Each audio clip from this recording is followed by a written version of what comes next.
Now that the Robert E. Lee statue in Richmond, Virginia has been taken down, racism has officially ended in America. Hallelujah. But the funny thing is, so listen up, SJWs. Funny thing is, slavery still exists in the Sudan, Mauritania, parts of Pakistan, India.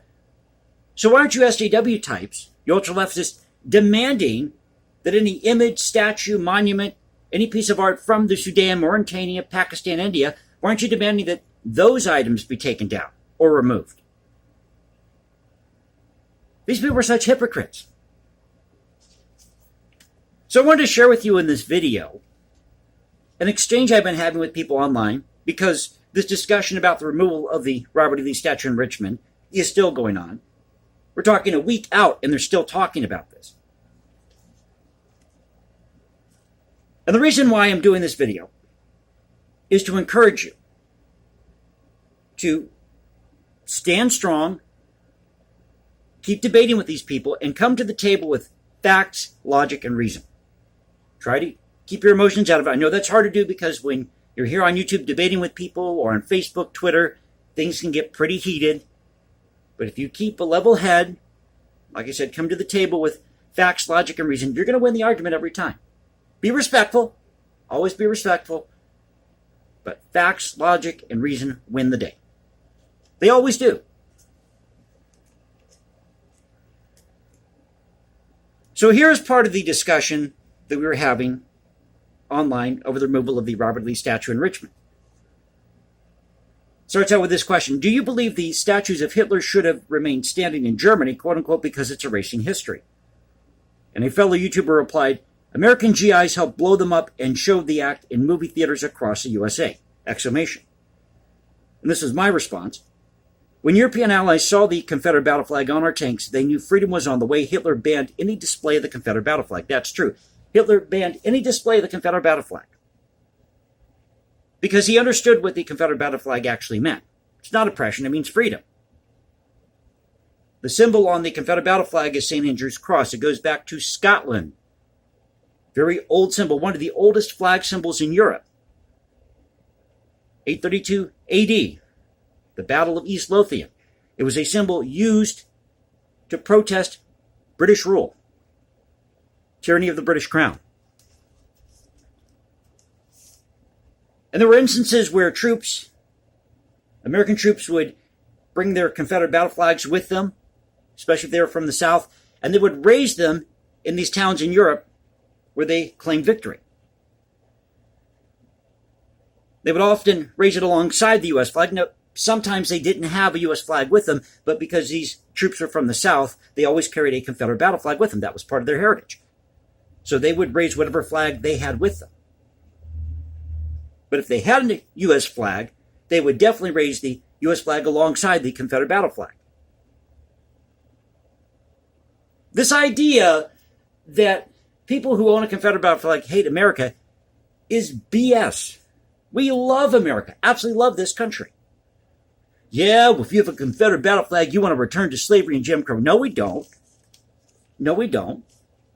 And you had tens of thousands of poor whites in the South who suffered under Jim Crow. And when you had slave owners that went to the North, this is why there's that section in the CSA Constitution that says that any citizen of the CSA, I forget which section it is, but any citizen of the CSA had the freedom to travel and sojourn wherever they wanted to go, slaveholder or not.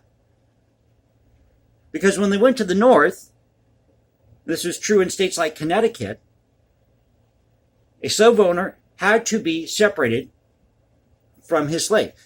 Or if it was a freed person who was traveling with a white individual from the South, they had to be separated and put in different rail cars, according to Connecticut law. In Connecticut, this is a good 20 years before Jim Crow in the South. And there's an instance here of a major from Richmond, Virginia, where they just removed this Robert E. Lee statue, who raised a Confederate battle flag over a house after the U.S. Fifth Army captured the Italian town of Rifredo. I believe that's pronounced Rifredo. It's Rifreddo. So were our American troops who raised the Confederate battle flag alongside the U.S. flag, or It's the only flag they had with them because it was part of their heritage and they always carried it with them. Were they engaging in white supremacy by raising the Confederate battle flag in Italy? That means that they're being racist towards Italians. So responding to the original question, I said this. Yes, we should keep these images of Hitler or the Nazi flag up, not to glorify the atrocities committed by the Third Reich. Let me repeat that again. Not to glorify the atrocities committed by the Third Reich, but as a reminder of what happened to ensure it never happens again. We will never learn from our mistakes if we continue to take down anything we find offensive. Does George Orwell's memory hole ring a bell? And to this somebody replied, agreed, but a huge towering statue is probably not the best way to quote-unquote not forget the past. Well, who determines that? Is there some committee out there that decides what statues should go up to, or what monuments should go up, or books we should keep to not forget the past? Someone else said, we Germans also deleted Stalin statues too, exclamation. Somebody else chimed in, and I love that phrase, chimed in. That's for Germans to decide. And then somebody replied back by saying, statues of Hitler were put up before, and the word before is boldface type, all caps. Statues of Hitler were put up before Hitler's death, before Hitler's legacy was complete. Lee's statues were put up after, and the word after is also boldface type, all caps. So Lee's statues were put up after Lee's death, when Lee's legacy was complete. Big difference. Try thinking sometime in response to this original question. Now, there were two main people in this discussion that I was having this back and forth with. So one of them replied by saying this. Then put up a giant concrete swastika up on a 30-foot pedestal in your hometown. Try to be a smartass. And he claimed that the Lee statue was put there to glorify Lee and the South. But the funny thing is, I was born and raised in Florida. Never once have I seen a statue or monument or any book written in the South with any dedication in it that says, to the memory and preservation of slavery in the South. Never once have I seen that. But somehow the South was just for slavery. So here's where the real fireworks begin. So this other person, like I said, there were two main people I was talking with in this discussion, having this back and forth, and this is what this person said to me. During World War II, the black man was still treated as second class, so trying to glorify the Confederate flag during World War II battles is a losing battle for you. Another smartass, or smartass comment. So I responded back. This time I tried to put the screws on him by saying, try being a German immigrant to the United States during World War II. And I mentioned, as I did, I believe, in a previous video here, I think it was the last video, that you had 2,000 lynchings in the South, or actually across the country, including the South, 2,000 lynchings between 1865 to 1950. But between 1939 to 1945, you had 14 to 16 million people killed alone under the Third Reich. Not to mention what was going on in the Ukraine when Stalin starved to death the Ukrainian people. About 3.9 million people died during the Soviet famine under Stalin, and those people were white. Now, please don't misunderstand. I'm not trying to say in this discussion with these people, well, my people have suffered more than your people. My point is that everybody, and I've said this before, everybody in the end has gotten it in the end. Life was hard back then. Society was much, much different. You know, you had somebody who might have been freed as a slave, and a mile down the road, you had a white family that had no running water. That's what life was like in the 19th century in America.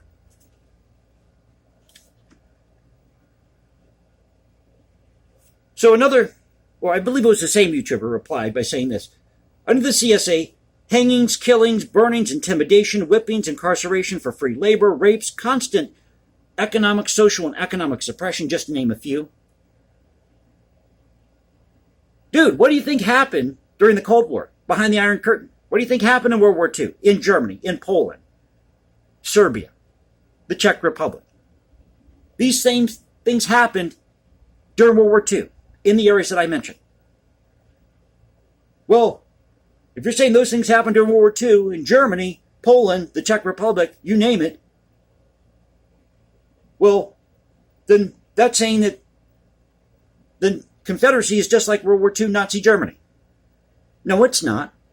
Because 14 to 16 million people were not killed and tortured and sent to the gas chambers like they were in Poland at Auschwitz. Never happened under the Confederate battle flag. This is the level of intelligence that you're dealing with when you're having these exchanges with people. And it's sad. It's really, really sad.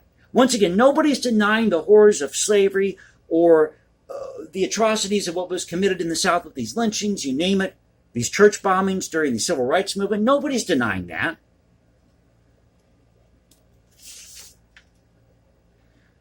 So I really tried to hone in on this idea of what was going on in the South with this gentleman who I was having this exchange with.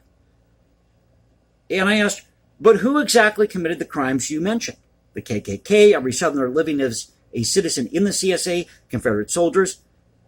I'm not denying what you mentioned may have taken place, but I can damn well guarantee you that what happened in Nazi Germany was far worse than what was going on in the Old South.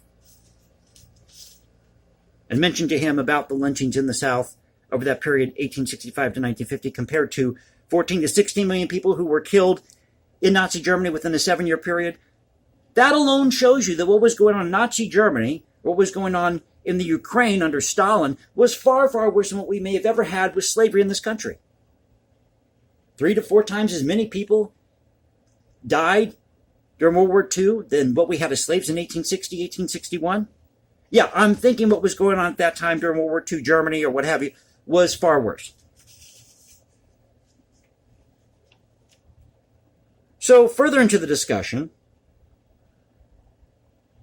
and I think it was the same gentleman who responded back to me, he said this, maybe you should find some empathy for young black kids who have to look up at a 60-foot statue or someone who wanted them in chains. Show me examples of kids, of black kids or minorities, who are having to look up or who are being forced to look up at a 60-foot statue. I don't see it anywhere. Now, if you want these statues removed, then take a vote in your hometown. But removing these statues without the people's consent and just doing this to appease the mob, that's wrong.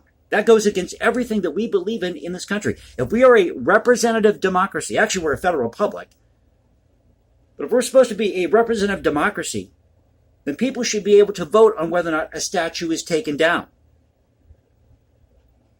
But folks, we don't want to go down this road of George Orwell. This is what was said in George Orwell's 1984. War is peace, freedom is slavery, and I believe knowledge is ignorance. The reverse of what we know now. So the reverse was correct. It was morally right in George Orwell's 1984. Ministry of Truth.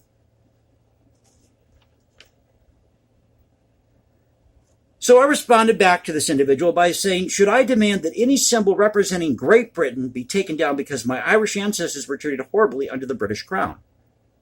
Which included whippings, beatings, starvation. They were paying off the lords in Ireland and Scotland to starve the Irish and the Scottish.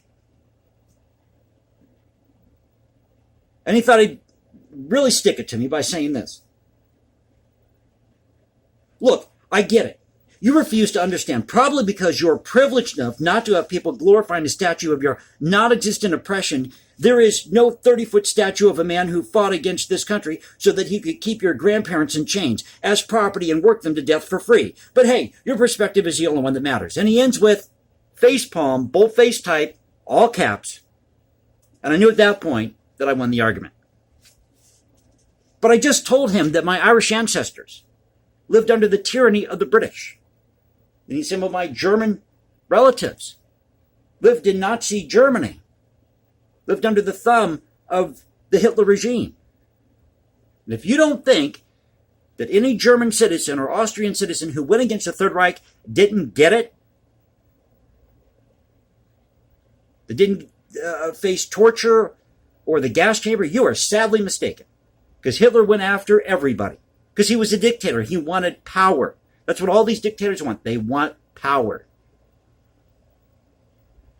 So maybe I should demand that we take down any image of Queen Elizabeth.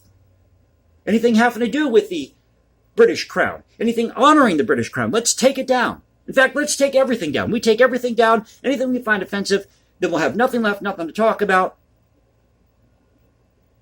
But you can't do that because then people will say that people are being biased for taking this stuff down, and they're going to demand that stuff be put back up. A never-ending vicious cycle. Maybe it's just a flaw of human nature. I don't know. But I thought I'd come here and share this exchange with you. As I said, a video to encourage you. If you're debating with these people online, continue the debate. Stand strong. Come to the table with facts, reason, logic. Don't back down from your position against these SJW types. Because in the end, you will win. You will win. And they may give you a false, or not false, but it may give you a face palm. That's what I'm trying to say. Face palm meme. So what? You have the facts, the logic, the reason behind you. You can win the argument every time. So I hope you enjoyed the video. If you did, please click that like button, subscribe. Hit me up on Instagram at #JCComposes. You can leave comments below. And now you can reach me Twitter, Culture Confederacy Twitter. This is the Culture Confederacy saying peace out. Stay safe, everybody. Getting tongue-tied here. Stay safe, everybody. God bless this great country, and I will catch you next time.